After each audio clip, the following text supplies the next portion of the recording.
Amém. Reavivai o dom de Deus que está em vós. É o conselho do apóstolo Paulo ao jovem Timóteo.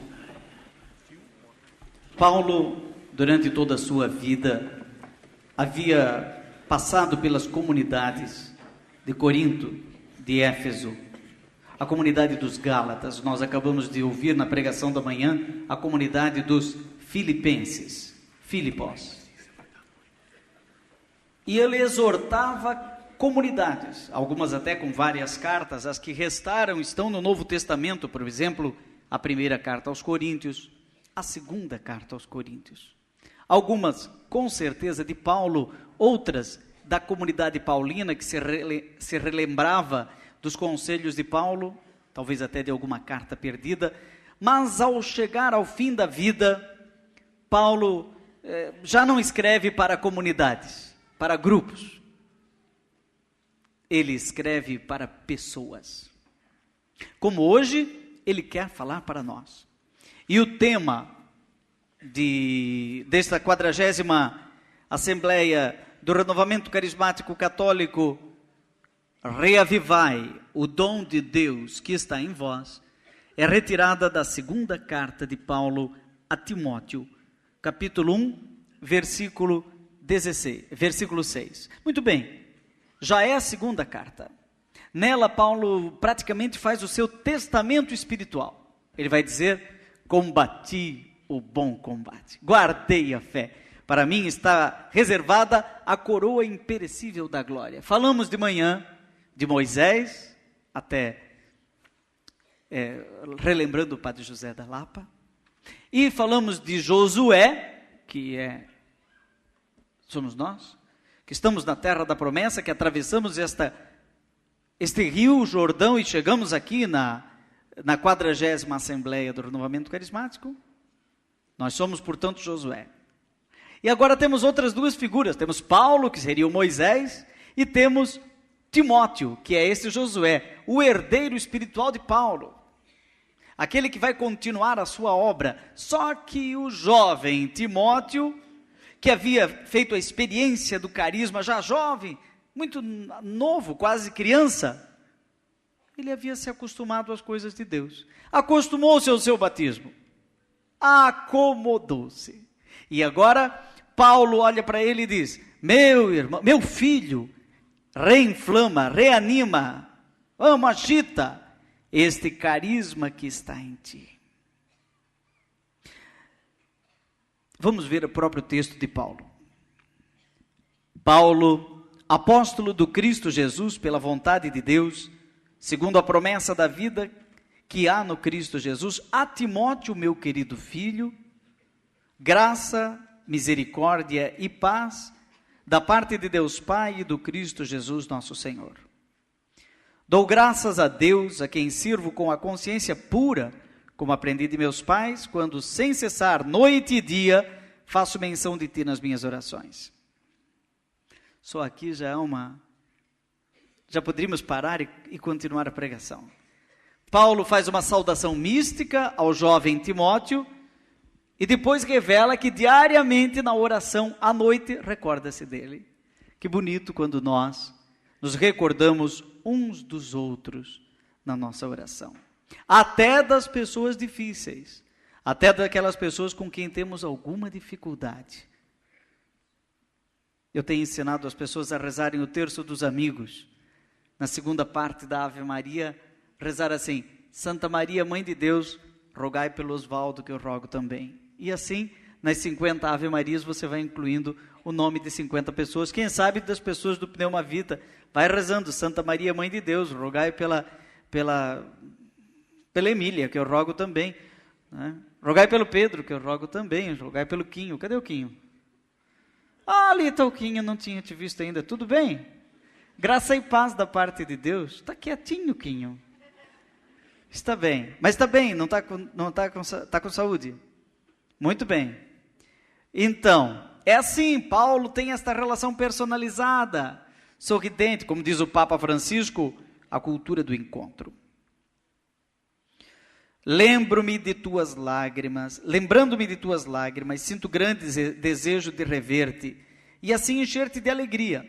Recordo também da fé sincera que há em ti, fé que habitou primeiro na tua avó, Loide, em tua mãe, Eunice, e que certamente também habita em ti. Veja, ele não recorda só a pessoa, mas recorda seus familiares. Então, quando nos encontramos numa assembleia do renovamento, é comum que a gente esteja do lado de alguém e não saiba quem é.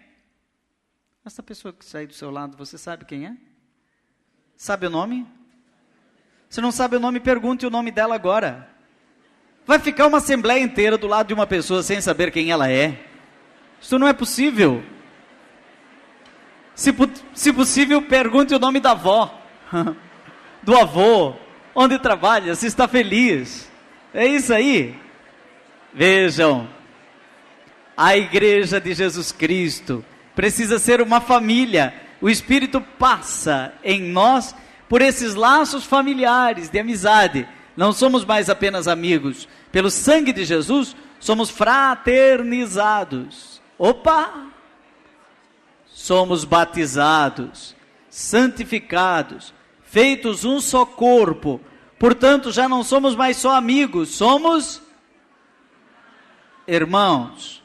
Somos irmãos. E Paulo reconhece esses laços familiares ao tratar de maneira tão íntima e familiar com Timóteo. Por isso, agora vem, depois de toda essa cordialidade, esta confusão, né, do Espírito, o Espírito faz esta bagunça santa, esta santa bagunça. Depois disso ele, atenção, agora vou lhe dizer uma coisa. Por isso, por causa da fé da tua mãe, por causa da fé da tua avó, por causa da amizade que existe entre nós, por causa que somos amigos. O que ele vai dizer? Nada mais do que, eu quero te exortar. Acontece esse silêncio no coração de Timóteo. O que será que ele vai dizer? Chegamos ao versículo 6. Quero exortar-te a reavivar o carisma de Deus que está em ti. Nesta tradução que eu tenho, inclusive, que é da Neo Vulgata, quero exortar-te a reavivar o carisma que Deus te concedeu pela imposição de minhas mãos. Ou seja, Paulo havia rezado por Timóteo e ele havia recebido a efusão no Espírito. Por isso, Paulo tinha uma certa paternidade espiritual sobre Timóteo, como nós, quando rezamos. Quando a gente é padrinho de alguém no batismo, já há uma responsabilidade. Mas quando nós vivemos num grupo de oração, em que vai se vivendo a efusão dia após dia, isto vai gerando entre nós uma outra responsabilidade, uma certa paternidade espiritual, e até maternidade espiritual. Deus te concedeu por imposição das minhas mãos. Sabe, Timóteo, Deus não nos deu um espírito de covardia, mas de força, de amor e de moderação. Em outras traduções, de bom senso. Em outras, de ponderação. E outras, de sobriedade. Engraçado isso. Este fogo todo nos torna ponderados. Este fogo todo não nos torna desequilibrados. Há pessoas que pensam que ser carismático é ser louco. Deixa eu contar para vocês. Um brasileiro, coordenador do Renovamento Carismático Católico no estado do Paraná, que infelizmente faleceu muito jovem num acidente de carro. Uma vez ele me disse, Padre Joãozinho, eu era jovem, mal havia conhecido o renovamento ainda. Ele disse, Padre Joãozinho, se há um grupo de oração numa cidade e 10 loucos, um louco entra lá. É verdade, todo grupo de oração tem um biruta. Todo grupo de oração tem uma doidinha. Tem uma histérica. tem uma histérica. Vocês não imaginam o que nós padres passamos, é que eu não posso contar. Meu confessor que o diga. É verdade. Birutas, doidas. Só uma que é muito giro, como dizem em Portugal, é muito giro. Tem uma que me manda um e-mail por dia querendo me convencer que o Espírito Santo lhe revelou que o Padre Fábio de Mello tem que casar com ela. Todo dia. Mostrei aqui alguns e-mails dela. Tomara que chegue aqui pela Canção Nova na casa dela, isso. Procurar um psiquiatra. Então, não é porque a pessoa é esquisita, doida, que vê Nossa Senhora andando de bicicleta em cima de uma nuvem, que ela é ungida, que ela é carismática. Porque às vezes se parametriza o grupo de oração pela birutice dessa pessoa. Essa pessoa tem que tomar remédio controlado. Ir num médico bom, que lhe dê um pouco de menos. Não é? Que lhe dê lá uma calma, um chá de melissa não basta. Tem que ser alguma coisa um pouco mais forte. E coitada, vai ser santa sim. E o grupo de oração precisa ter paciência com essas pessoas, mas não se nivelar, porque o Espírito nos dá um espírito de força e de ponderação e de moderação. Vocês sabem que todo defeito é uma qualidade exagerada. E toda qualidade é um defeito moderado. Leve isso para a sua vida.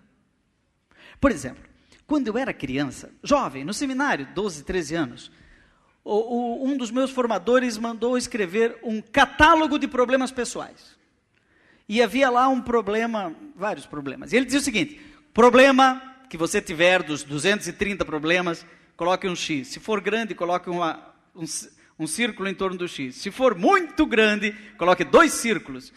Passaram-se 20, 30, 40 anos e eu estava arrumando minhas coisas e encontrei o tal caderno, que eu nunca mais havia aberto.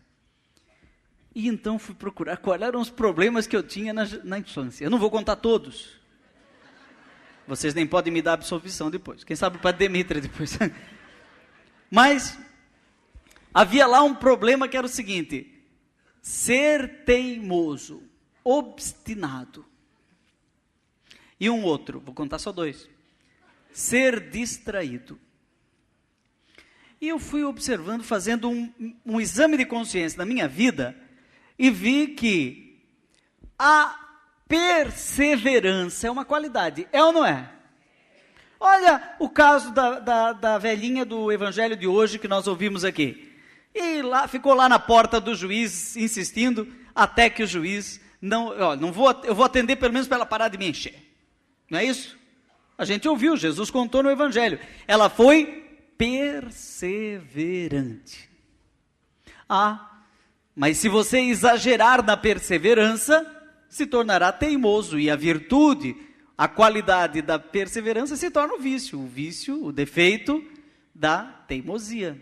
Então, moderando a teimosia, nos tornamos virtuosos com perseverança. Isso me faz me lembrar, meu velho pai, de saudosa memória, que quando eu fazia 5 anos de idade, eu já estava naquela idade do porquê. Por que pai? Por que pai? Por que a moto? Por que o carro anda? Anda porque tem gasolina, tem motor. Mas o que a gasolina faz? Ela explode, acontece. E aí uma hora ele se cansou e disse: João, para de tanto porquê. E eu respondi: por que pai? Ou seja, é coisa de menino, entendeu? Então, o Espírito Santo nos dá a medida. A medida. Ele é como uma comida muito gostosa que você come e sacia. Não só sacia, mas te alimenta. Mas se você comer demais, o que acontece? Vai lembrar até o dia seguinte. Então o Espírito tem que ser moderado, ponderado. Maria ponderava todas essas coisas no seu coração. É a mulher da moderação. Nós vivemos no mundo do desequilíbrio. Nós vivemos no mundo da desponderação, onde o que vale é o exagero. É ou não é verdade? O que vale é o exagero. Então é preciso recuperar a quantidade de sal. Para isso é preciso uma sensibilidade. A gente sabe, é uma tortura para nós homens, que não entendemos muito de cozinha, quando tem lá na receita uma pitada de sal. Eu nunca sei o que significa. Existe isso em Portugal? É uma pitada? Uma pitada e meia? Mas peraí, eu já não sei o que é uma pitada, quanto mais uma pitada e meia. Sabe como é meia pitada, Padre Dimitri? Padre Dimitri, na Hungria, seria capaz de identificar meia pitada de sal? Não sei. Assim é o Espírito. Não tem uma regra, mas é preciso ponderar, moderar. E Paulo continua dando esse conselho: reinflama o carisma, reinflama o ânimo, reinflama o fogo de Deus, reinflama o teu batismo, a tua efusão. Não seja covarde, medroso, mas tenha força, amor e ponderação. Portanto, não te envergonhes de testemunhar a favor de nosso Senhor, nem te envergonhes de mim, seu prisioneiro, mas sustentado pela força de Deus, sofre comigo pelo Evangelho. Então é isso. Você se converte, pega até e coloca uma camiseta dos amigos de Jesus, né? E chega até a entrada de Lisboa, depois troca. Vai com esse lenço amarelo e tal, mas não amanhã, na segunda-feira, no trabalho, não. Melhor que não saibam que eu sou católico carismático. Vejam, às vezes a gente esconde. Mas o Senhor não nos deu um espírito de timidez. Ele nos fez renovados, restaurados. Ele nos batiza todo dia para nos colocar sobre a mesa. Então, o segundo símbolo do Espírito, o primeiro da manhã, a primeira metáfora do Espírito Santo é a metáfora do batismo, ou seja, da água, que ninguém segura.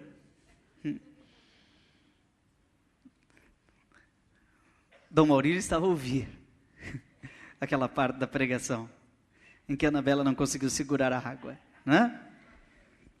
E ele disse, pois nem o bispo manda no Espírito.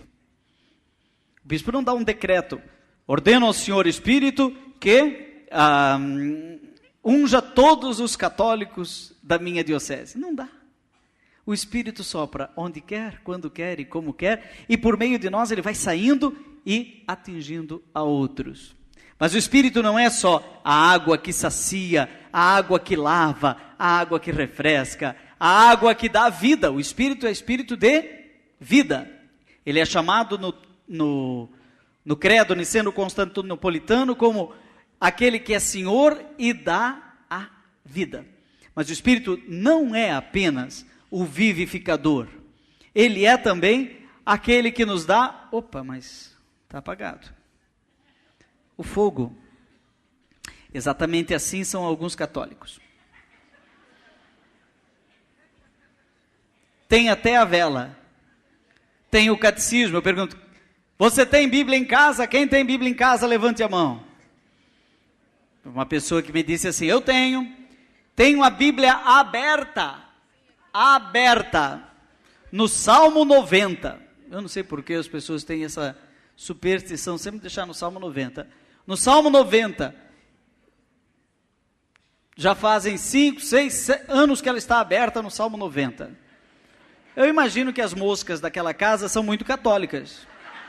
Pousam sempre no Salmo 90. Mas a pessoa não lê, não medita e muito menos pratica. Ela tem a Bíblia. Bíblia não é para ter, Bíblia é para ler e praticar, naturalmente. Mas a gente começa ouvindo a palavra de Deus que está escrita, registrada na Sagrada Escritura. Então, o cristão que tem a Bíblia, escute, tem o batismo aqui no seu bolso. Tem até o certificado. Sim, tem o certificado, o diploma do batismo, até o diploma da crisma, até o diploma da Eucaristia não tem. Porque Jesus instituiu um sacramento que não dá, a gente tem que comer, é pão, é alimento, não é? É dinâmico. A reconciliação, então, é para receber e praticar. Muito bem, esse cristão, vela apagada, não ilumina ninguém, é uma vela triste, não é? Então o que a gente vai fazer? Reinflama, ou seja, coloca de novo aqui a chama, cadê então vai aí, acende, que vela apagada é uma vela triste, diga comigo, Senhor Jesus, quero ser assim, uma vela acesa, colocada em cima, na minha casa, para iluminar a todos, não com a minha luz, mas com a tua luz. Amém. Agora, pode aplaudir a luz de Deus, aplauda. Então, se o batismo nos faz mergulhar na Páscoa de Jesus, e no seu sacrifício na cruz, olha atenção, seu sacrifício na cruz, falamos muito da cruz, lembram? Do Gólgota, tudo isso foi a palestra da manhã. Se o batismo é um mergulho, esta água regeneradora, restauradora, transfiguradora, que nos faz viver a dimensão da cruz de Cristo, a crisma, ou o crisma, o sacramento do crisma, porque crisma é nome de um óleo, é o óleo do crisma, então pode ser o sacramento do crisma, ou a unção do crisma. Esta crisma nos faz viver Pentecostes. O batismo nos insere no mistério do Pascal, o mistério da Páscoa de Jesus, e o crisma nos faz viver na dimensão do Pentecostes. E não dá para separar as duas coisas. Quem conhece a liturgia, entende que no ano litúrgico nós vivemos a Páscoa, na Semana Santa, então temos o dia da ressurreição, o sábado, a vigília pascal, termina com a manhã da ressurreição, e depois começa um tempo que a igreja de branco, revestida das vestes de Cristo, que todos os que lavaram as suas vestes no sangue do Cordeiro, caminham 50 anos até Pentecostes, ou seja, Pente significa 50 dias até Pentecostes, que é o transbordar da cruz na luz. Entendeu? Nós então, do batismo para a crisma, caminhamos da cruz para a luz. Só que aqui no meio, entre a cruz e a luz, há um tempo que para os apóstolos foi dramático. O tempo que para Josué foi dramático. De repente, Moisés saiu e agora estava nas mãos dele. De repente, Paulo já estava idoso e agora coloca a missão nas mãos de Timóteo. Então, há um momento de insegurança da cruz para a luz.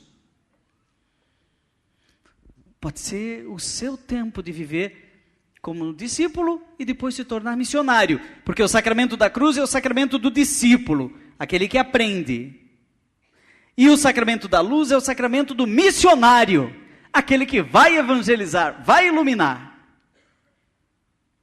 E os apóstolos ficaram com medo, porque Jesus não estava mais. Porque com a cruz, Jesus desaparece.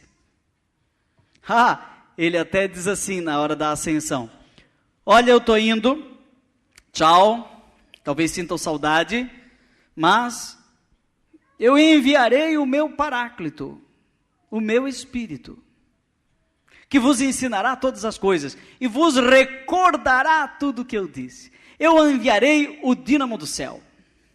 E aí eles se sentem órfãos. E agora? O que vamos fazer? É mais ou menos isso. Tchau. E agora? Alguém pode continuar? Dá um friozinho, né? O pregador sumiu.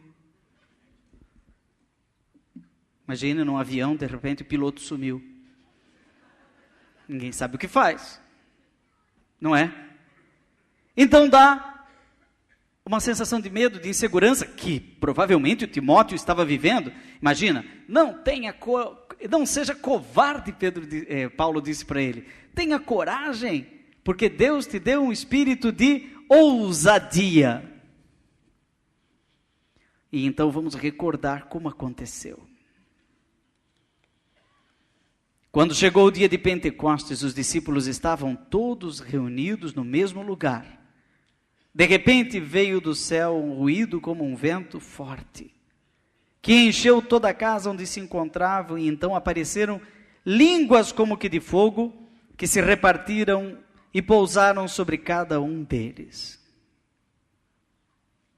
E eles começaram a falar em outras línguas, conforme o Espírito concedia que se expressassem.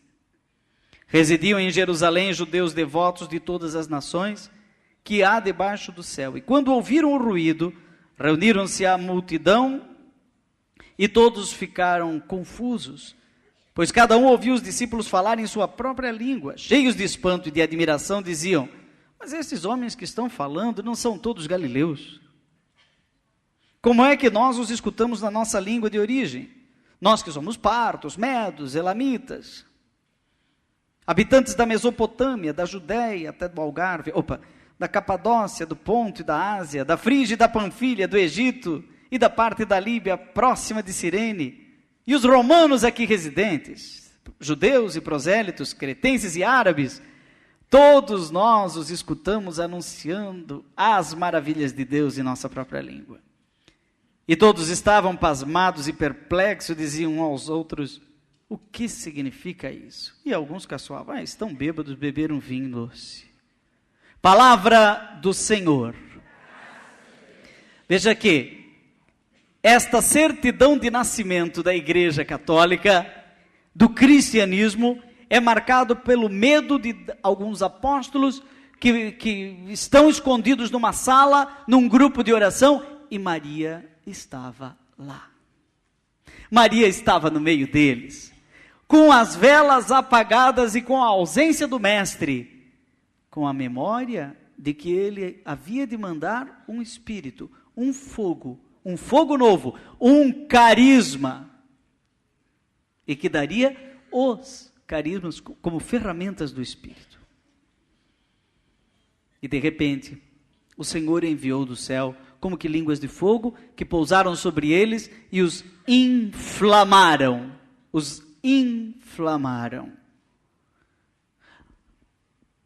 Não foi a primeira vez que Maria viveu um Pentecostes. Maria, e nós estamos aqui na casa da mãe, é uma ótima professora de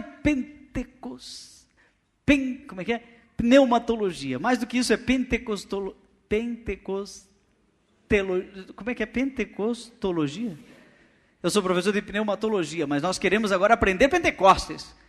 Não só coisas na cabeça sobre o Espírito, mas coisas no coração sobre o fogo de Deus. Porque Maria viveu pelo menos 4 efusões que eu gostaria de citar para você.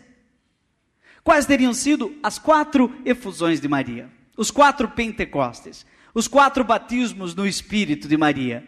O primeiro foi o Pentecostes da alegria. O segundo foi o Pentecostes da luz. O terceiro, Pentecostes da cruz. E o quarto, o Pentecostes da esperança, da glória. Esse que nós acabamos de ouvir foi o último.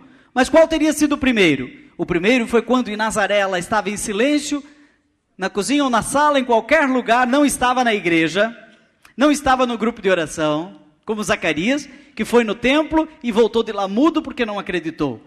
O evangelista narra quase com um bom humor que as coisas principais aconteceram na cozinha. E Maria viu, teve uma visão interior, porque depois o anjo ausentou-se dela. Ela viu a metáfora do céu, que a Bíblia chama de anjo Gabriel, que diz, Haire que caritomene roquirius metassu, alegra-te, agraciada, cheia de graça, cheia de charme, alegra-te, mulher graciosa, alegra-te, gracinha. O Senhor está contigo. Sabe? O motivo da alegria é a presença de Deus. Há um motivo para estar feliz. Não estás sozinha, não estás sozinho, o Senhor está contigo. E Maria ficou maravilhada, extasiada, não ficou acostumada, ficou maravilhada. Algumas Bíblias traduzem como perturbada, eu não gosto dessa tradução. Maria não fica perturbada, imagina, mãe de Deus, não fica perturbada, fica perplexa. E começou a pensar o que significaria semelhante saudação. Veja, da perplexidade para a razoabilidade. Começa a refletir, como você agora está a me ouvir, os que ainda estão acordados, e este horário é ótimo, né? Está aí a me ouvir, e a refletir o que pode significar tudo isso na sua vida. A cruz e a luz, o Pentecostes da cruz e da luz, o Pentecostes da água e o Pentecostes do fogo. E então Maria perguntou, como se fará isso, se eu não conheço o homem? Ela começou a fazer perguntas, e o anjo deu a resposta. E no final ela diz, eis aqui a serva do Senhor. E a resposta do anjo, qual foi? O Espírito Santo descerá sobre ti e te cobrirá com a sua... olhem aqui, a sombra do Espírito é uma alusão ao Gênesis, quando o Espírito pairava sobre as águas, e daquele caos surgiu a vida. Então, assim como o Espírito fecundante do cosmos pairava sobre as águas, agora o Espírito feito nuvem, a última metáfora que veremos amanhã, pairando sobre Maria, a fecunda. E o Verbo se fez carne e habitou no meio de nós, e armou entre nós a sua tenda. Portanto, aquela tenda do deserto, agora é Maria. Maria é a tenda onde encontramos com Deus. Moisés entrava na tenda, e quando ele saía de lá, o rosto dele brilhava. E então, o anjo termina dizendo, Toteu panrema, ou Toteu panrema, há variantes nesse grego aí, do Evangelho de Lucas, que pode significar, para Deus nada é impossível, mas pode significar também, Deus cumpre o que promete. E Maria disse, eu creio nas promessas de Deus. Realize-se em mim este rema. A palavra em grego é rema. Esta promessa, esta palavra orientadora, esta palavra fecundadora, esta palavra que não é só um ensino, é uma semente. Eu tenho a fé de que esta pregação, realmente eu creio nisso. E se eu não cresce nisso, eu acho que eu já teria parado a pregação. Eu acredito que a palavra pregada na unção, ela não é apenas uma ideia, ela é uma semente. Então, até para quem está dormindo, a palavra chega lá. E a pessoa, quando acorda, tem um pé de... um pé de feijão nascendo da sua orelha. Não tem aquela historinha do Joãozinho, pé de feijão? Né? Tem um pé de feijão nascendo da sua alma. Alguma coisa nasceu em você, porque você veio, ouviu, e a palavra de Deus te fecundou. Muito bem, ok. Esse foi o primeiro Pentecostes, o Pentecostes do Haire, alegra-te. E o segundo é o Pentecostes da luz. O Pentecostes da luz, eu tomo a palavra que foi usada por João Paulo II para criar os mistérios da luz. É o Pentecostes de Maria na vida pública de Jesus. Foi um Pentecostes do escondimento, do cotidiano, em que de vez em quando ela ia ouvir a pregação e ela fazia a vontade do Pai. Fazia ou não fazia? Fazia a vontade do Pai. E um dia ela chegou e disseram para Jesus, olha, tua mãe e teus irmãos estão aí. E Jesus disse, mas quem são os meus parentes? A minha família são aqueles que fazem a vontade de Deus. Ou seja, Maria era a primeira. Foi um elogio que ele deu à sua mãe. Ela é minha mãe? não porque me gerou na carne, mas porque pratica a vontade de Deus, porque é coerente com a palavra de Deus. Ou seja, todos nós temos a vocação de sermos como Maria, fiéis à vontade de Deus, praticando a vontade de Deus. E na medida em que praticamos a vontade de Deus, vivemos essa dimensão do sal da terra e da luz do mundo. Este é um Pentecostes que acontece quando se lava a louça, quando se varre a casa, quando se tiram as folhas caídas do jardim, quando você está lá no seu trabalho, que você é agricultor, arando a terra, colocando a semente, tecendo, cozinhando, fazendo o que for.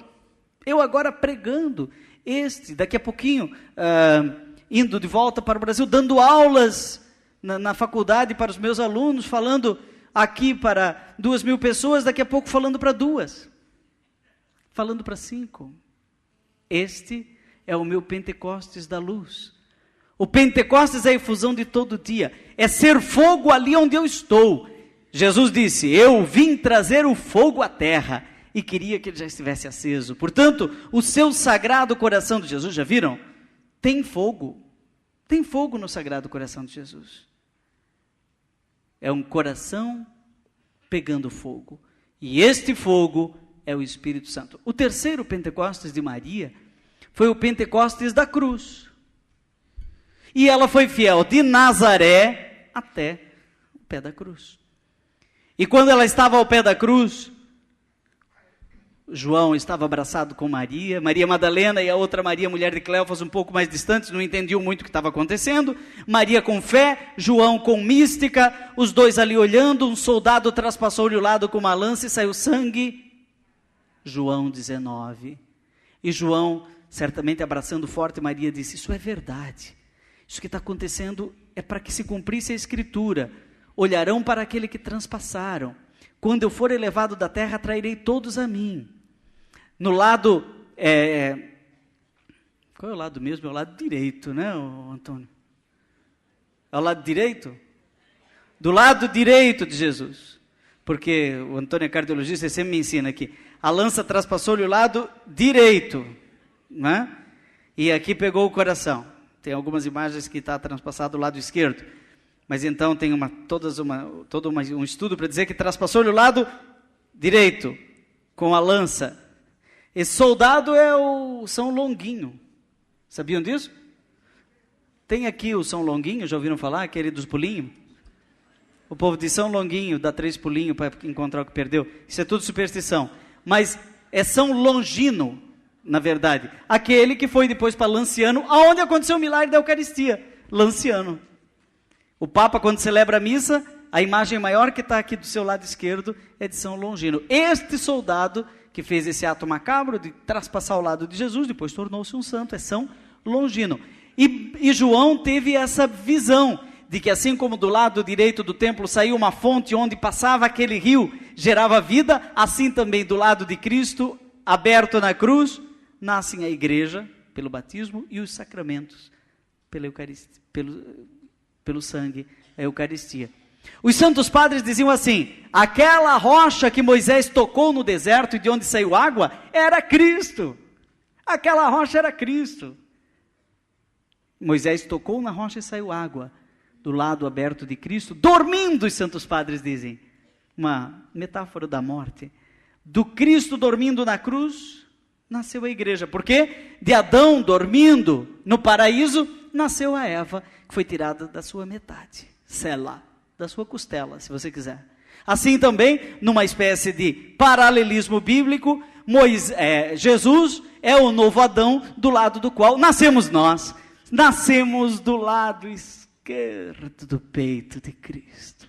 Nascemos do seu coração. Nascemos aqui. Desta água, desta fonte que jorra para a vida eterna. Esta que Jesus diz, do seu interior jorrarão rios de água viva. Portanto, Maria, diante da cruz, vive a dinâmica de Pentecostes. Eu devo dizer uma coisa. Para alguns de nós, o verdadeiro e definitivo Pentecostes não será na alegria. Não será nem mesmo na luz. Será na cruz. Conheço pessoas que não se converteram pelo amor. Foram se converter pela dor. Às vezes, no momento de uma doença muito grave.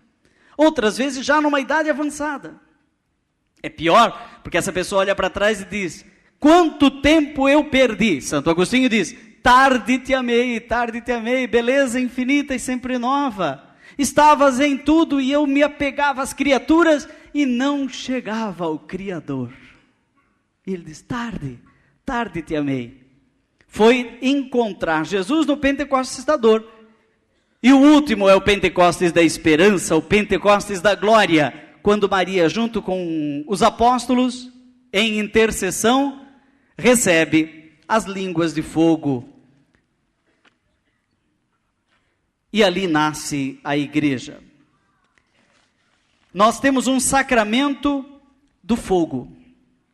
Nós temos um sacramento do Espírito, que faz com que nós sejamos configurados ao corpo místico de Cristo. Então sim, Ele não está ausente, Ele está no meio de nós. É o mesmo ontem, hoje e sempre. Entre a água e o fogo. Onde está o Espírito de Deus? Aí está Jesus. Não é um outro Espírito, é o Espírito de Cristo. Portanto, a missão do Espírito é nos lavar e transformar em luz.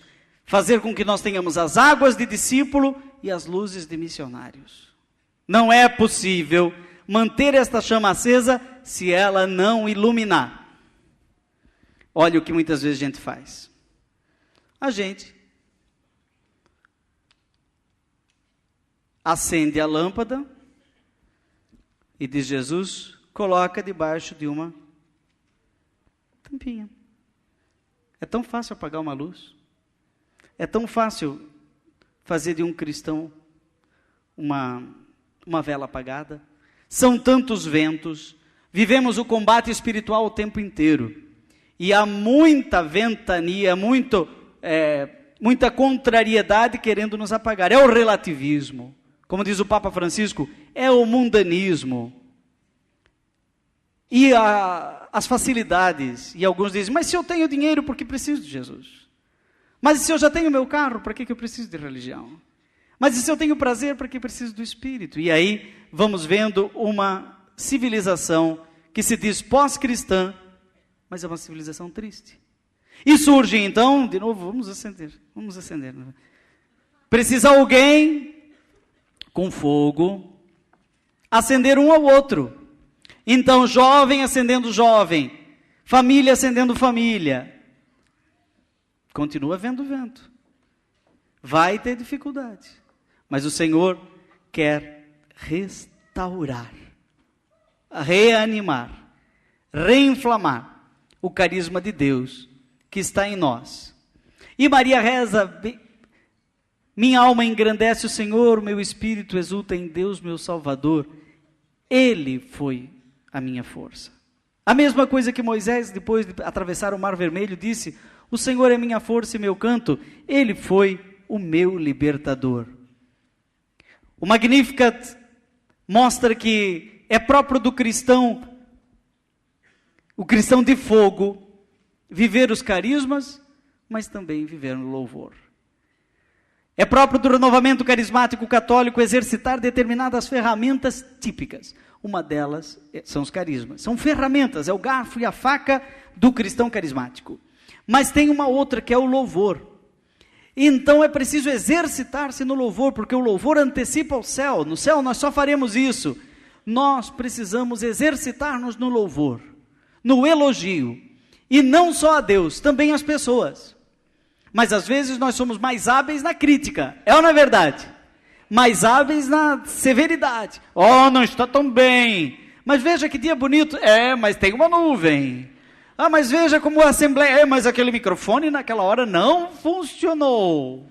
Não é? Olha-se para uma parede e diz assim: o que é que você está a ver nesta parede deste... Por acaso, a pessoa diz: e não é que é uma imagem com o lado de Cristo aberto do lado errado? Ô Antônio, está errado aqui também. Senhor cardiologista, venha consertar. Uma imensa imagem bela. É possível que a pessoa diga assim: pois nesta parede que eu vejo eu vejo que há um buraquinho lá que não faz sentido. Vemos justamente o ponto negativo. E o louvor nos leva a perceber a maravilha de Deus na nossa vida, que às vezes nós não enxergamos. Por quê? Porque não temos olhos para ver as maravilhas de Deus de todos os dias. Isso é coisa do demônio, do inimigo de Deus, que vai a todo mundo. Nós vamos falar na próxima pregação, às 6 da tarde, sobre esta dinâmica de restauração e de reconciliação. Mas o inimigo de Deus, ele não nos quer louvar, não nos quer no louvor, e nós somos o povo do louvor. Somos ou não somos? Então, é preciso louvar o Senhor do nascer ao pôr do sol. Quando nós reconhecemos a beleza da criação, nós vamos nos libertando do pessimismo, do derrotismo. O Senhor nos quer felizes, nos quer animados. Animados significa cheio de ânimo, cheios de fogo. E uma das didáticas espirituais para viver o poder do louvor é realmente viver reconhecendo as maravilhas de Deus por meio do louvor. Eu termino com uma breve leitura de um parágrafo do Papa Francisco. O Papa Francisco nos diz, no número 130, aqui da Evangelii Gaudium, essa carta de amor que o Papa nos escreveu, o que significam os carismas, estas outras ferramentas. Aliás, todos aqui receberam ou já podem adquirir esta pequena coleção, que é maravilhosa, que eu tenho aqui em algum lugar. Onde está? Ela, que são os carismas. São essas ferramentas. Mas o que diria o Papa Francisco sobre os carismas? Ele diz o seguinte, vamos ouvir o Papa. O Espírito Santo enriquece toda a igreja evangelizadora, também com diferentes carismas. São dons para renovar e edificar a igreja. Não se trata de um patrimônio fechado, entregue a um grupo para que o guarde, mas são presentes do Espírito, integrados no corpo eclesial, atraídos para o centro que é Cristo, de onde são canalizados em um impulso evangelizador. Um sinal claro da autenticidade de um carisma é a sua eclesialidade, a sua capacidade de se integrar harmoniosamente na vida do povo santo de Deus, para o bem de todos. Uma verdadeira novidade suscitada pelo Espírito não precisa fazer sombra sobre outras espiritualidades e dons para se afirmar a si mesmo. Não é porque é do renovamento carismático católico que é melhor do que ninguém. Há pessoas que costumam... Não, eu não sou católico assim como os outros. Eu sou católico do renovamento carismático. Não é? Presunção. Quanto mais um carisma dirigir o seu olhar para o coração do Evangelho, tanto mais eclesial será seu exercício. É na comunhão mesmo que seja cansativa, que um carisma se revela autêntica e misteriosamente fecundo, e que se vive este desafio, a igreja pode ser um modelo de paz para o mundo. E o Papa diz um detalhe aqui que eu gostaria de ressaltar, que a dinâmica da vida segundo o Espírito acontece por um meio de atração. Se o Espírito no batismo nos empurra, na crisma ele nos atrai. Há um polo de atração que é o Sagrado Coração de Jesus. Quando eu for elevado da terra, atrairei todos a mim. O Papa insiste que nós vivemos a vida segundo o Espírito por uma dinâmica de atração. Quem quer ser atraído pelo Espírito, diga amém. Fique de pé. Diga para Jesus, eu quero, Senhor, viver a vida segundo o Espírito.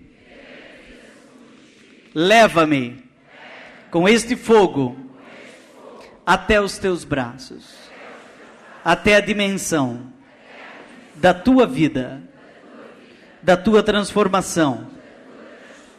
Não quero ser uma vela apagada. Reaviva o carisma e os carismas que estão em nós. O Espírito está em nós. Não queremos abafar o carisma. Unidos com Maria, A primeira carismática. Queremos viver e crer como gente de fogo. Seremos missionários do fogo. E que este fogo acenda logo, como em Nazaré e em Jerusalém, naquele dia. Dai-nos, Senhor, o fogo do teu coração. Amém.